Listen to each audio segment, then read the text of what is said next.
The coffin was plain pine, the way Harold Harlan had wanted it. No lacquered veneer, no brass handles, nothing that cost more than a good set of plowshares. That was the old man all over, straightforward, unpretentious, worn smooth by decades of honest work the way a wooden tool handle gets worn smooth in a man's palm. They buried him on the 3rd of October, 1978, in the little church cemetery at the edge of Coles County, with the wind pulling the last dried leaves off the sycamores and scattering them across the headstones like nature herself was cleaning up after the season.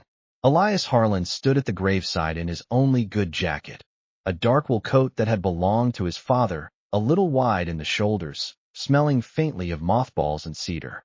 He was 42 years old. His hands, clasped in front of him, were the hands of a man who had never spent a day away from the land. The knuckles enlarged and reddened, the palms thick as boot leather, the nails cut short, and still faintly dark along the edges despite the scrubbing he'd done that morning. He didn't cry. He stood very still, the way a fence post stands still, and he watched them lower his father into the ground. His brothers stood on the other side of the grave. Arthur, the eldest at 48, wore a sport coat and a BOLO tie with a turquoise clasp.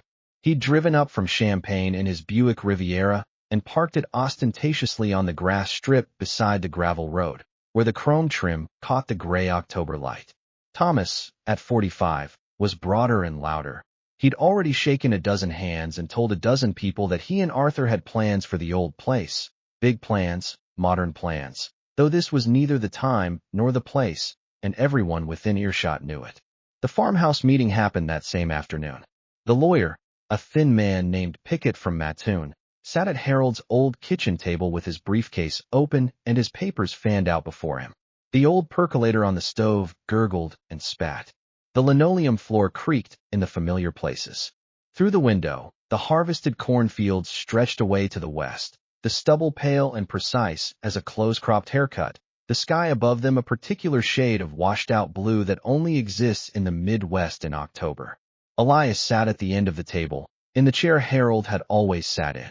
He didn't ask for it. It was simply the chair that was empty, and he sat in it. Arthur spread the survey maps. He did most of the talking. The will, he explained, with Pickett nodding along like a trained dog, had left the farm assets to be divided among the 3 sons in accordance with certain provisions. There was language in the document, Arthur said, language regarding productive agricultural acreage and appraised values at the time of division, language that Harold had apparently signed without fully grasping its consequences, or perhaps without caring, trusting that his boys would treat each other decently. They did not. The 500 acres of prime bottomland, flat, dark, deep-soiled, fully tiled, averaging 180 bushels of corn per acre in a good year, went to Arthur and Thomas jointly. The surveyor's lines were drawn with the clean surgical precision of men who had planned this before the dirt was even settled on their father's grave. What remained for Elias was 50 acres along the north edge of the property, a ragged, low-lying tract that everyone in the county knew by its unkind name. Devil's Mouth, they called it. A swamp, black water standing in the cattails, cottonwood snags tilting over the muck. The smell of it in the summer was something you carried home in your clothes, a wet, composted, sulphurous smell that turned heads in town. Even the deer didn't use it much. The land had never produced a single bushel of corn, not in Harold's lifetime, not in his father's lifetime before that. Thomas did not laugh out loud, not in front of the lawyer, but Elias saw it, that suppressed smile pulling at the corner of his brother's mouth, the way a man smiles when he believes he has gotten away with something clean. Elias said nothing. He folded the copy of the surveyor's document, creased it carefully along its own lines, and tucked it into the breast pocket of his father's wool coat. He stood up from Harold's chair. He walked to the corner of the kitchen where the old tools hung on their pegs, the long-handled lineman's wrench, the box and set, the cold chisels. He took the set of heavy steel chisels down, wrapped them in an old feed sack, and tucked them under his arm. "I'll be gone before dark," he said. That was all. He drove the John Deere 4020 out himself, that old 66 model with the open station and the cracked seat foam wrapped in electrical tape, the exhaust stack trailing a faint plume of blue-black smoke that you could see from half a mile. The tractor's diesel had a particular sound, a loping, uneven chatter at idle that smoothed into a steady throb under load, and every man over 50 in that county knew that sound the way they knew their own heartbeat. Elias had been driving that tractor since he was 16. He knew its temperament, its warm spots and cold spots, the way it pulled slightly left on a hard climb. He followed the fence line north toward Devil's Mouth in the early dusk, the trailer rattling behind him with his bedroll, his tools, and one cardboard box of personal effects. The old wood-frame shack at the swamp's edge had been used for equipment storage for 20 years. It leaked at two corners. A family of starlings had nested in the eaves. The porch boards were soft. Elias unloaded his things, set the cardboard box on the cleanest shelf he could find, and sat on the tailgate of his utility trailer in the cold dark, listening to the frogs and the distant murmur of his brothers' voices carrying across the flat land from the lit-up farmhouse. He didn't pray. He didn't curse. He watched the last pink strip of sunset close behind the tree line to the west, and then he went inside and made a fire in the iron stove, and he slept. By the spring of 1979, you couldn't turn on the radio without hearing about it. Earl Butz had planted the seed years earlier. Fence row to fence row, he'd said, and American farmers had taken him at his word. The government encouraged it. The banks encouraged it. The implement dealers in every county seat in Illinois were running out of floor space to show the new machinery. International Harvester had a 1066 with a cab that had air conditioning. Air conditioning in a farm tractor. The New Holland round balers were stacking hay faster than 3 men with square bales ever could. At the elevator in town, the talk was all about gross income per acre, about capital expansion, about leverage, a word that had crept out of the banks and into the coffee shops and was making itself comfortable in places it had no business being. Arthur had taken out a loan, a substantial one, a loan with an interest rate that, in the spring of '79, seemed manageable at 10%, though the prime rate was already climbing, and anyone who read the Wall Street Journal, and in this county, not many farmers did, would have recognized the trajectory and felt a cold finger on the back of their neck. He bought a John Deere 4440 with a closed cab and a cassette deck. Thomas had put in for an additional line of credit to purchase a 12-row planter and a new grain cart. Their equipment shed, the one that Harold had built with rough-cut oak lumber in 1951, was now too small for their machinery, so they put up a steel Morton building beside it, 60 by 120 feet, bought on credit like everything else. They applied the anhydrous ammonia at twice the recommended rate, because the dealer said it would push yield, and yield was everything, because yield paid back the bank, and the bank owned them now, though they didn't fully understand that yet. Elias, meanwhile, was digging, not dramatically, not with any particular urgency. He dug the way a man caulks a window or mends a fence, methodically, with attention, one piece at a time. He'd begun clearing the cattail margins of Devil's Mouth with a hand-turned bucket on the old 4020's rear hydraulics, pulling decades of dead reed stems and accumulated organic debris away from the edges of the standing water. He worked in knee-high rubber boots patched at the left heel with a strip cut from an inner tube.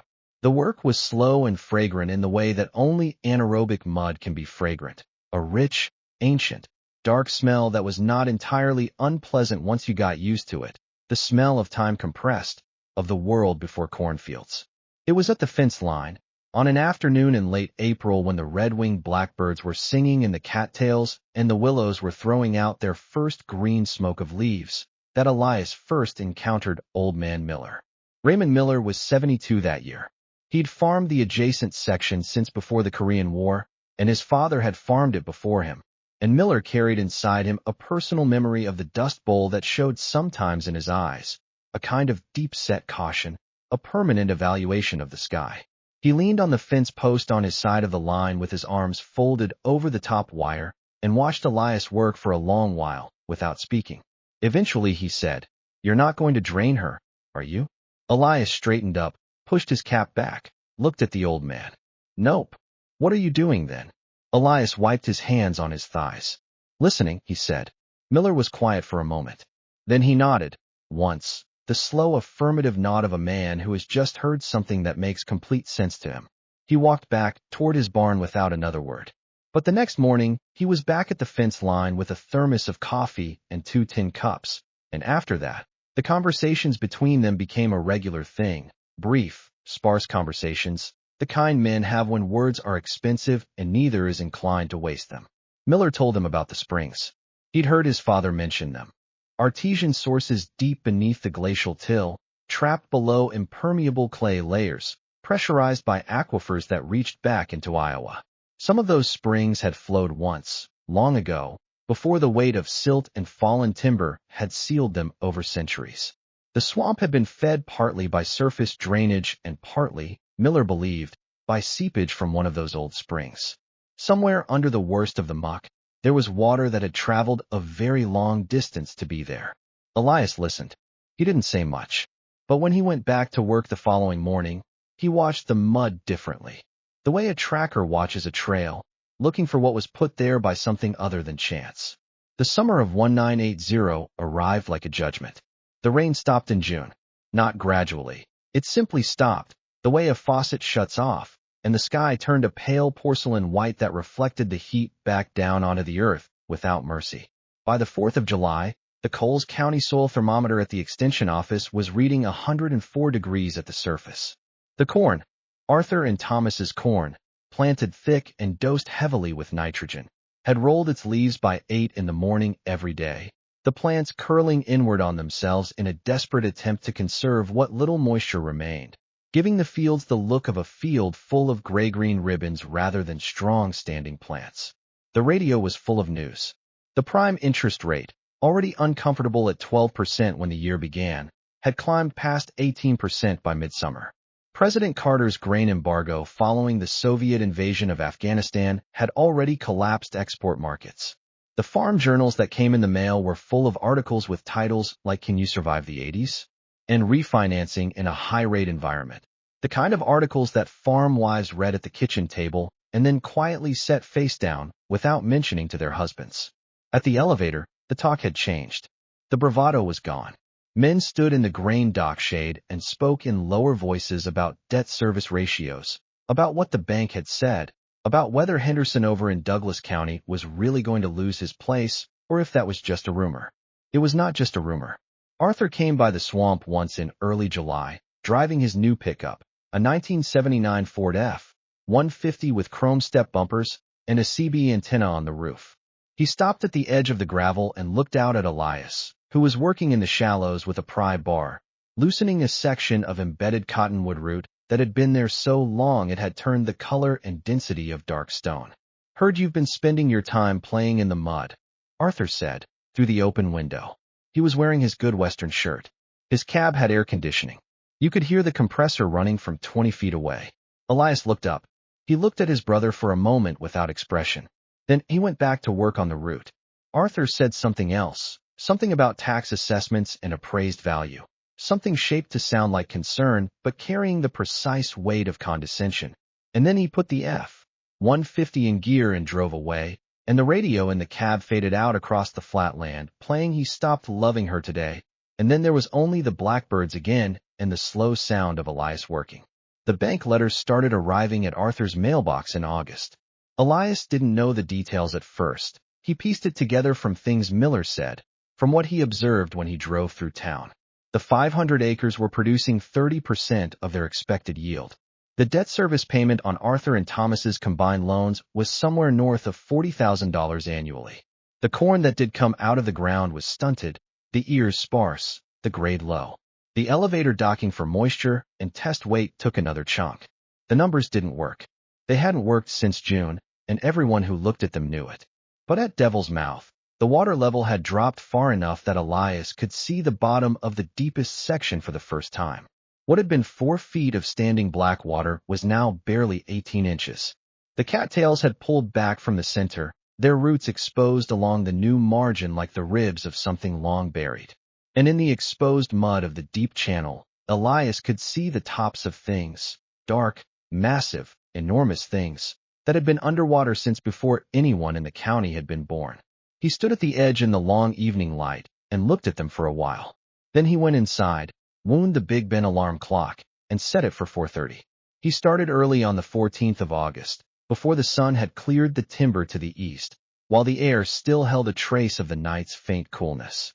He'd rigged a simple drag system to the 4020's three-point hitch, a heavy chain arrangement with a crow's foot hook on the end, and he worked slowly, feeling his way through the exposed mud of the channel bottom the way a surgeon works, not tearing, not rushing.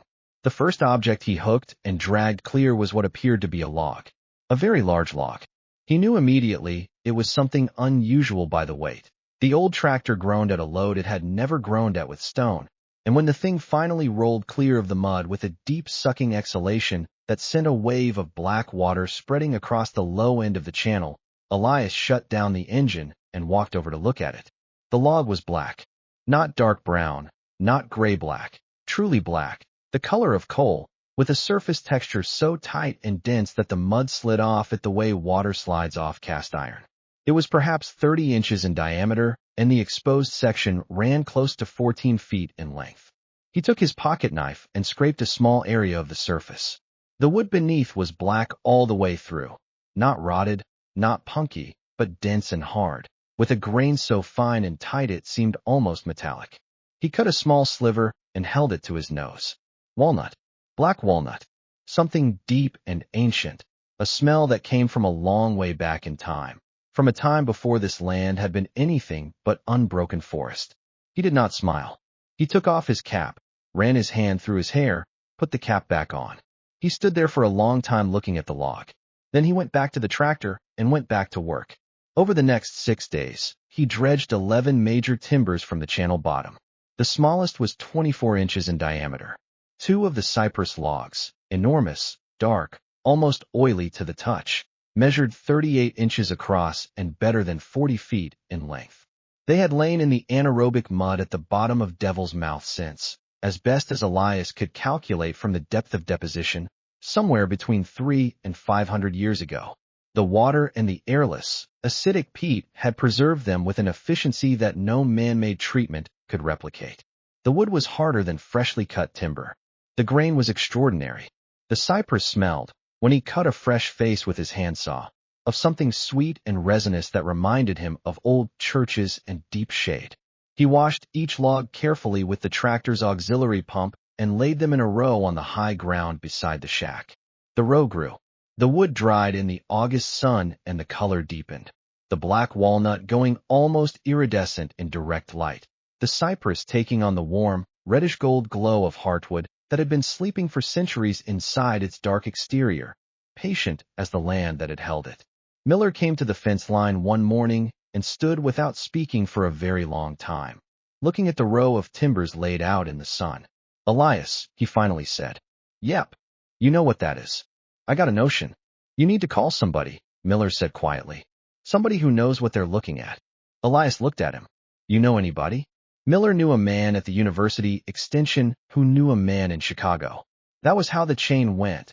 In those days before you could look anything up in 30 seconds, it went person to person, along lines of trust and acquaintance, the same way information had always traveled in farming communities. 2 phone calls, and a week later, the man from Chicago arrived on a Tuesday morning in a rented Oldsmobile that bottomed out twice on the gravel approach to the shack. His name was Franklin Vance. He was 50 years old, wore a khaki field jacket over a dress shirt, and carried a leather sample satchel that had clearly been to interesting places. He was a timber assessor and salvage specialist who dealt primarily in what the trade called sinker logs, ancient timber recovered from river bottoms and lake beds, wood so old it had transcended the merely old and become something else entirely. He had driven 4 hours down from the city because Miller's contact had described what Elias had found in terms that, frankly, Vance had found difficult to believe. He walked the row of logs for 40 minutes. He took samples with a small core borer. He measured and photographed. He scraped surfaces and held the wood chips close to his eyes, turning them in the light. He went through the motions of a professional doing his job, but Elias noticed that his hands were not quite steady, and that he kept stopping to straighten up and look at the logs from a distance, as if he needed the perspective to fully receive what he was seeing. Finally, Vance came to stand beside Elias, both men looking at the row of timbers in the late afternoon sun. "Mr. Harlan," Vance said, "I want to ask you something, and I'd like an honest answer." Elias waited. "Did you have any idea what was down there?" Elias thought about it. "I knew something was down there," he said. "Didn't know what." Vance nodded slowly. He reached into his satchel and took out a leather-bound notebook and his pen. He wrote a number and turned the notebook so Elias could see it. Elias looked at the number for a long time. He looked at it the way a man looks at a horizon line on a clear day, steadily, without blinking, measuring the distance. Then he folded his hands behind his back and looked at the logs again. "That fair," he said. Vance actually laughed, a short, surprised laugh. "Mr. Harlan, that number is conservative. The black walnut alone, at current prices for antique-grade sinker wood in the Chicago and New York markets, would cover it. The cypress is rarer than the walnut. I have clients in the furniture trade, clients in the architectural salvage market, who would fight each other for first claim on material like this. I am not exaggerating when I tell you that I have not seen a find of this quality and volume in 22 years of doing this work." He paused. "So to answer your question, yes. More than fair." The buyers came the following week. There were two of them, a furniture maker from the Lincoln Park neighborhood of Chicago and a representative from an architectural salvage firm in New York that supplied reclaimed material to high-end restoration projects. They came in separate cars, sized each other up across the hood of the Oldsmobile, and then spent an hour doing the thing that all serious buyers of beautiful material eventually do. They stopped competing and simply stood in silence, touching the wood, feeling what it was, the way you handle something that belongs to another order of time.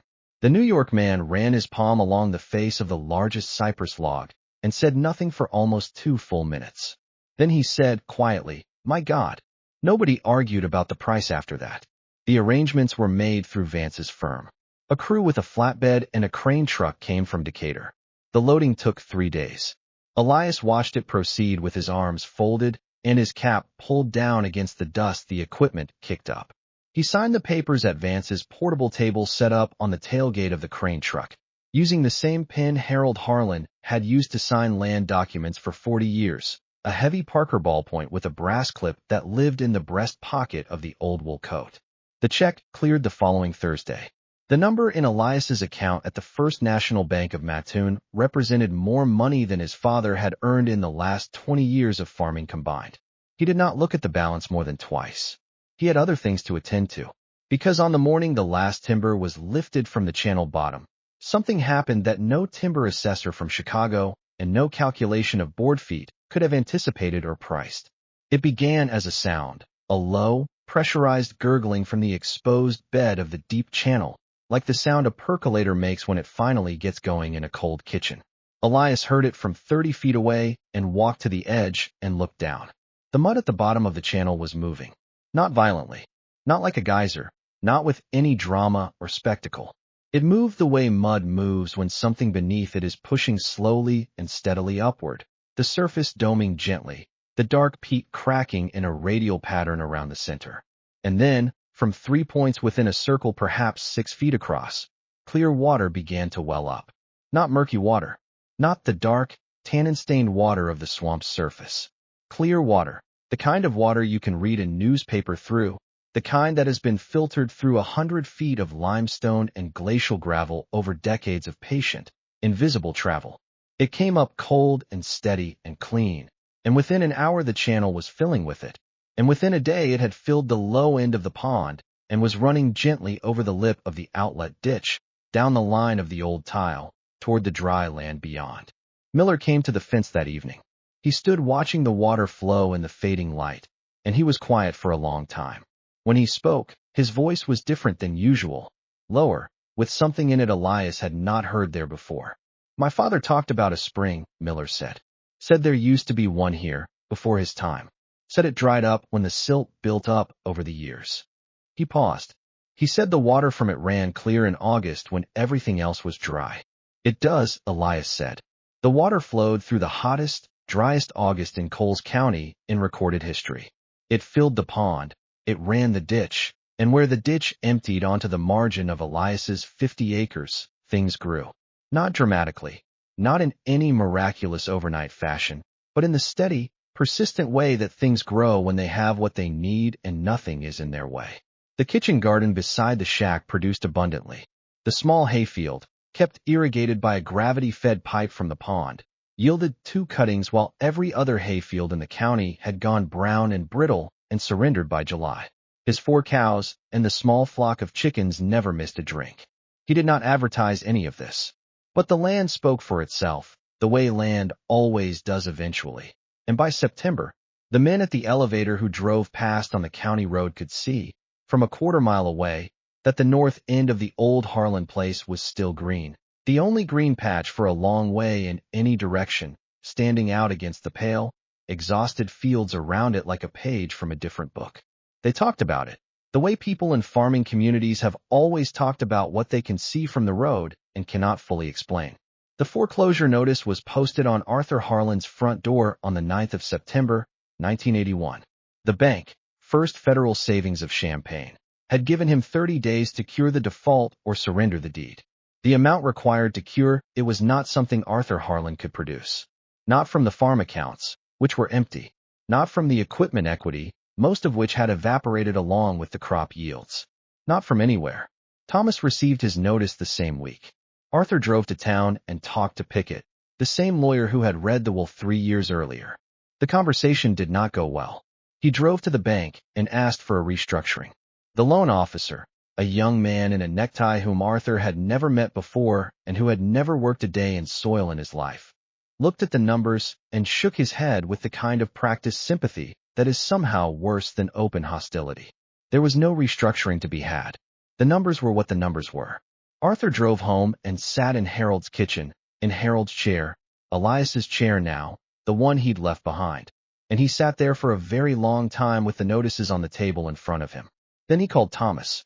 They came the following Saturday morning in Thomas's old Chevy, a 74 3/4 ton with a cracked exhaust manifold that ran with a steady metallic tap you could hear from 100 yards away, very different from the confident V8 rumble of the F-150 that Arthur had long since sold back to the dealer to cover a payment. The Chevy's bed held nothing. There was nothing left worth loading in it. It had rained the night before, a slight, almost apologetic rain, the first significant moisture in 6 weeks, and the ground beside Devil's Mouth was soft. Their boots sank into it as they walked from the truck to where Elias was working, replacing a section of fence line on the south edge of the property. He watched them come. He set down his post-hole digger and leaned against the fence post and waited, the way a man waits who has been waiting his whole life and has gotten very good at it. Arthur was wearing a regular work coat, not his sport coat, not the BOLO tie with the turquoise clasp. He looked older than 48 by several years, the kind of aging that happens not from time alone, but from sustained, inescapable stress, the kind you can't outrun or outspend or charm your way past. His eyes were tired in a bone-deep way. Thomas, beside him, was quiet in a manner he had never been in his life. The loudness had simply left him, the way heat leaves a stone after dark, and what remained was a man who looked very much like his father, or at least, like Harold Harlan might have looked in a difficult year. They stopped a few feet from Elias. Arthur opened his mouth, closed it, tried again. He said, "Eli," and stopped. What happened next, Elias never fully spoke of to anyone except Raymond Miller. Years later, late in the evening with the coffee gone cold, in the way you speak of things you've witnessed that don't fit neatly into the categories you were given. Arthur Harlan, 48 years old, the man who had worn the BOLO tie to his father's will reading, who had driven the Buick Riviera and borrowed $40,000 and looked down at Devil's Mouth and permitted himself that private smile, bent at the knees and went down into the wet mud. Not stumbled, not fell, knelt, deliberately, with full understanding of what it meant. Thomas went down beside him without a word. Neither of them spoke for a moment. Then Arthur said, quietly, into the cold morning air, "We're going to lose it, Eli. The whole 500 acres. The bank's taking it."